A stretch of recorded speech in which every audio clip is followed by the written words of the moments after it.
This might be the shortest tutorial on the EPS-16 Plus that I'll ever do, and it's about the noise generator.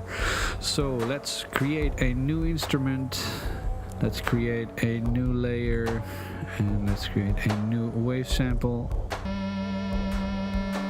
And there's the square wave. Now we're going to press Command Wave.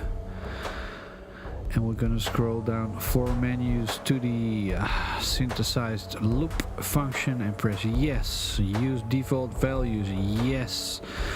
And data is being processed, and we're waiting and we're waiting, and when it's finished,